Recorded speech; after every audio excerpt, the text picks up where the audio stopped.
എല്ലാവർക്കും നമസ്കാരം. എന്റർടൈൻമെന്റ് കീഴിലേക്ക് എല്ലാവർക്കും സ്വാഗതം. എന്റർടൈൻമെന്റ് കിഴി റിയാക്ഷൻ ആണ്. നമ്മൾ ഇന്നലെ ഒരു കാര്യം പറഞ്ഞിട്ടുണ്ടായിരുന്നു, മമ്മൂക്കയുടെ ഒരു ബിഗ് അപ്ഡേറ്റ് വരുന്നു.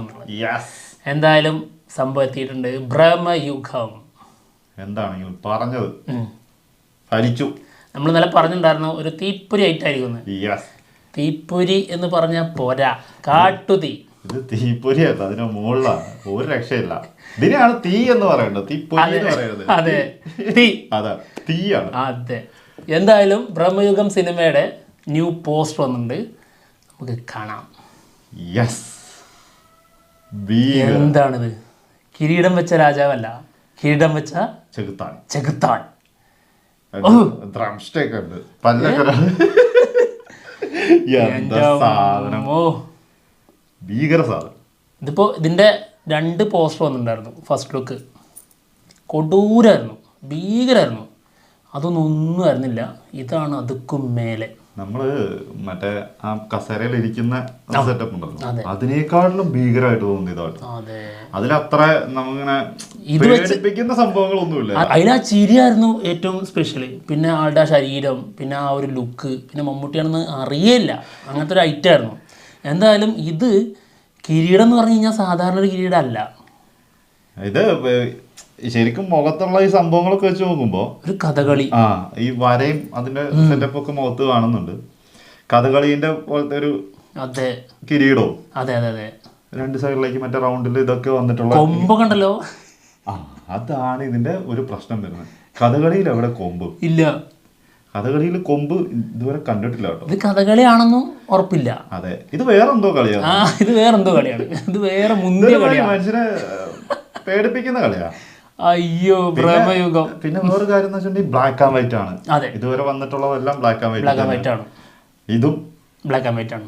ഫേസ് മാത്രമേ കാണുന്നുള്ളൂ, ഫേസ് കിരീടത്തിന്റെ മുൾഭാഗം. അതിന് കാര്യം വ്യക്തമാണ്. അതായത് സിനിമയും ബ്ലാക്ക് ആൻഡ് വൈറ്റ് തന്നെ ആയിരിക്കും, തീർച്ചയായിട്ടും. ഒരു സംശയ കാര്യത്തിലില്ല.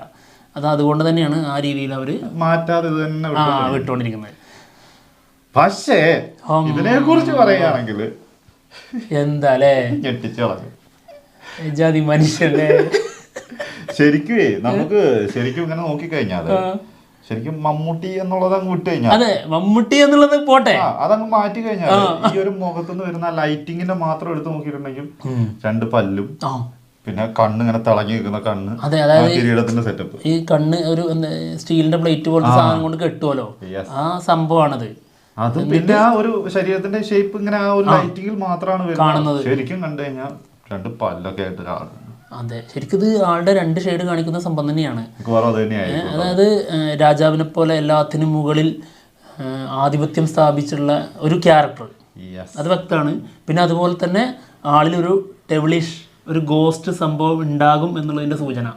അത് മിക്കവാറും ഉണ്ടാകാൻ ചാൻസ് കൂടുതൽ തന്നെ. കാരണം എന്തറിയോ, ഈ കണ്ടില്ലേ ഈ ഒരു പല്ല് പോലത്തെ ഒരു സംഭവം കാണുന്ന, അത് അതിന്റെ ഭാഗം തന്നെയാണ്. പക്ഷെ പല്ലൊന്നല്ല, പല്ലൊന്നല്ല, എന്തോ റിഫ്ലക്ട് ചെയ്യുന്നതാണ് എന്തോ ഒരു സാധനത്തിന്റെ. പക്ഷെ അപ്പുറത്തുണ്ടല്ലേ, അതാ പറഞ്ഞത്. ഇത് 2 ഭാഗത്തുണ്ട്. ഇത് വേറെ ആ ലൈറ്റിങ്ങിന്റെ എന്തോ സെറ്റപ്പിൽ തോന്നുന്നതാന്ന് എനിക്ക് തോന്നുന്നു. എനിക്ക് അറിഞ്ഞൂടാ കേട്ടോ. അത് അവര് അറിഞ്ഞുകൊണ്ട് തന്നെ വെച്ചേക്കുന്നതാണ്. അത് ഭീകരമായിട്ടുണ്ട്, ഒരു രക്ഷയല്ല. സൂമിങ് ഒഴിവാക്കി കാണാം, അപ്പോഴാണ് ശരിക്കും ഇത് തോന്നുന്നത് അല്ലേ. ശരിക്കും ഒരു പേടിയൊക്കെ ഇത് ഈ ഒരു രൂപം ബ്ലാക്ക് ആൻഡ് വൈറ്റ് സിനിമയാണെങ്കിലും അതിലൊക്കെ വരുമ്പോൾ ഒരു ഇതൊന്നും ആലോചിച്ചു, ഭയങ്കര എഫക്റ്റ് ആയിരിക്കും സത്യം. അതായത് ബ്രഹ്മയുഗം എന്ന് പറഞ്ഞ സിനിമ ചെയ്യുന്നത് ആരാ? രാഹുൽ സദാശിവൻ. ആള് ഇതിന് മുൻപ് ചെയ്തിരിക്കുന്നത് ഭൂതകാലം. അതൊരു 1.5 ഐറ്റായിരുന്നു. പ്രേതമില്ലാതെ പ്രേതപ്പടാക്കി പേടിപ്പിച്ചിട്ട് മനുഷ്യന്റെ അതായത് അത്രത്തോളം മികച്ച സിനിമയായിരുന്നു. ആ ആള് ഈ ഒരു രീതിയിൽ അത് മമ്മൂക്കയുടെ കൂടെ മമ്മൂക്കയെ ഇങ്ങനെ അവതരിപ്പിച്ചുകൊണ്ട് വരുമ്പോൾ അതെന്തായിരിക്കും? സൂചന ഉണ്ടല്ലോ, അതാ സൂചനയാണിത്. പേടിക്കണം. എന്തായാലും ന്യൂ ഇയർ ആഘോഷിക്കുക. ലാലേട്ടൻ ആൾറെഡി വന്നിട്ടുണ്ടായിരുന്നു ഭാരവസായിട്ടും പിന്നെ വാലിബനായിട്ടും. ഇപ്പൊ മമ്മൂക്കയുടെ വക ഒരു സ്പെഷ്യൽ ട്രീറ്റ്. ഇതിപ്പോ എന്താണെന്നറിയോ, ഇപ്പൊ കുറച്ചും കൂടി കാരണം 2024 നമ്മൾ കാത്തിരിക്കുന്ന സിനിമകളിൽ, മമ്മൂക്കേന്റെ സിനിമകളിൽ നമ്മൾ ഏറ്റവും കൂടുതൽ കാത്തിരിക്കുന്ന സിനിമയാണ് ബ്രഹ്മയുഗം. അത് എന്തായാലും ഒന്നും കൂടി ഉറപ്പിക്കാനുള്ള സാധനമായി മാറി. ഇത് സാധാരണ സിനിമ അല്ലത്. അതായത് മമ്മൂക്കയുടെ കരിയറിൽ തന്നെ ഒരു വ്യത്യസ്തമായ ഒരു ഐറ്റം ആയിരിക്കും ഇത്. ഉറപ്പ്.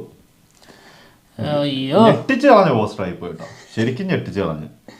എന്താ സത്യത്തിൽ ഇത്ര പ്രതീക്ഷയില്ലായിരുന്നു. ഇത്ര പ്രതീക്ഷ ശരിക്കും ഇത് ഫസ്റ്റ് ലുക്ക് ആയിരുന്നെങ്കിൽ അമ്പോ. പക്ഷെ നമുക്ക് അപ്പൊ എന്താ അറിയോ, ഈ കിരീടം വെച്ചു എന്നുള്ളത് മാത്രമേ ഫീൽ ചെയ്യുള്ളൂ. ഈ പല്ലും കാര്യങ്ങളും ആ രീതിയിലുള്ളൊന്നും മനസ്സിലാവില്ല അല്ലേ. മറ്റതിനകത്തെ ഒരു ചിരിയും ചിരി ആ ചിരിയിലുണ്ടായിരുന്നു ആളുടെ മുഖത്തുള്ള എന്തൊക്കെ അത്രയ്ക്കും കുറച്ച് ക്രൂരമായിട്ടുള്ള ആളും ആണെന്നുള്ളത് തെളിയിക്കുന്ന ഒരു ചിരിയായിരുന്നു കഴിഞ്ഞ പോസ്റ്ററിലുണ്ടായിരുന്നത്. ഇതിലേക്ക് വന്നപ്പോ തന്നെ അത് തന്നെ ക്രൂരൻ. ഇത് സിനിമയിലുണ്ടാവില്ലേ? പിന്നെ ഉണ്ടാവുമായിരിക്കും. എന്റെ അമ്മേ, ചിലപ്പോ ആരെങ്കിലും ഒക്കെ ഞെട്ടിച്ചാടുന്ന സാധനമൊക്കെ ആയിരിക്കും, ചിലപ്പോ സ്വപ്നത്തിലൊക്കെ കാണുന്നതായിരിക്കും അതേപോലെയൊക്കെ വന്നു വരുന്നതേ. സ്വപ്നത്തിലൊക്കെ ആരാ ഡയറക്ടർ സ്വപ്നത്തിലല്ല അമ്മാര് സംഭവം ചെയ്യും. എന്തല്ലേ, ഓ ഇതൊക്കെ റിയൽ ആയിട്ട് തന്നെ കൊണ്ടുവരണം. ഈ സ്വപ്നമായിട്ട് ലുക്കില് അങ്ങ് വരണം. അവന്റെ അമ്മോ എന്താണെങ്കിലും മിന്നിച്ചു ഞെട്ടിച്ചു. അപ്പം ഫസ്റ്റ് ന്യൂ ഇയറിൽ ഒന്ന് ഞെട്ടി. അതെ, തീപ്പൊരിക്ക് വെയിറ്റ് ചെയ്തു, പക്ഷെ ശരിക്കും തീ കിട്ടി. പൊരിയൊക്കെ മാറ്റിയത് തീ ഐറ്റം ആളി കത്തിയിട്ടുണ്ട്. എന്താണെങ്കിലും തകർക്കട്ടെ. ഇപ്പൊ സോഷ്യൽ മീഡിയ എന്തായിരിക്കും പറയുന്നത്? കത്തിക്കൊണ്ടിരിക്കുന്നു ഒരു സൈഡിൽ. ആൾറെഡി സ്വാഭാവികമായിട്ട് സംഭവിക്കുന്ന കാര്യം അത് തന്നെയാണല്ലോ.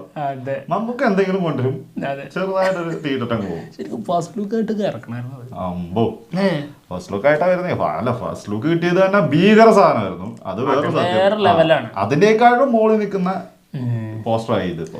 ഇത് രണ്ടഭിപ്രായം ഉണ്ടാവും എന്തായാലും ഈ ഒരു കാര്യത്തിന്. അതായത് അത് കൂടുതൽ ഇഷ്ടപ്പെടുന്ന ആൾക്കാരുണ്ടാവും, ശരിയാണ്. ഇത് കൂടുതൽ ഇഷ്ടപ്പെടുന്നവരുണ്ടാവും. എന്തായാലും വന്നിരിക്കുന്ന മൂന്നും വേറെ ലെവലാ, ഐറ്റംസ് ആണ്, ഐറ്റംസ് അത്രല്ല. എന്തായാലും 2024 നമ്മൾ കാലെടുത്ത് വെച്ചിരിക്കുകയാണ്. അപ്പോൾ എല്ലാവർക്കും ഹാപ്പി ന്യൂ ഇയർ. തകർക്കണ്ടേ? ഈ വർഷം നമ്മുടേതാകും. ഇനിയിപ്പം ആരൊക്കെ ഇനി ഞെട്ടിക്കാൻ പോരുന്നു എന്നാണ് ഞാൻ വെയിറ്റ് ചെയ്തിരിക്കുന്നത്. ഇന്ന് SG ഇന്നിനി ആരൊക്കെ വരാനുണ്ട്, സത്യം എന്തൊക്കെ വരാനുണ്ട്, അതിനുള്ള കാത്തിരിപ്പിലാട്ടോ. കാത്തിരിപ്പാണ് എന്തായാലും വരാം. പക്ഷെ ഇതൊക്കെ മേലെ ഒന്ന് ഇതിന് മുകളിലേക്ക് ഒന്ന് അതിനി നോക്കണ്ട. ഇത് കൊണ്ടുപോയി ഫസ്റ്റ് ഡേ, അല്ല ന്യൂ ഇയറിന്റെ ഫസ്റ്റ് ഡേ തന്നെ കൊണ്ടുപോയി. ഇനി നോക്കണ്ട, ഇനി വരുന്നവരൊക്കെ ഇതിന്റെ കീഴെ താഴെ ഇങ്ങനെ വന്നിരിക്കുക എന്നല്ലാണ്ട് വേറെ നടക്കൂല. എന്താണെങ്കിലും വെയിറ്റ് ചെയ്യാം. ഇനി SG ആണ് കേട്ടോ. 7 മണിക്ക്, സോറി 7:57 അതിന്റെ ഫസ്റ്റ് ലുക്ക് ഉണ്ട്, ടൈറ്റിൽ ലുക്കും നോക്കാം. എന്തായാലും കാണാം. അപ്പൊ എന്തായാലും ഞങ്ങൾ പോവാണ്. ബൈ. 2023 എന്തായാലും ആളെടുത്തു. 2024 വെറുതെ കൊണ്ടുപോയി. ഫസ്റ്റ് ദിവസം തന്നെ വന്നിട്ട് ഇങ്ങനെ കൊണ്ടുവന്നു, ഒരിക്കലും പ്രതീക്ഷിച്ചില്ല. കൊള്ളാം.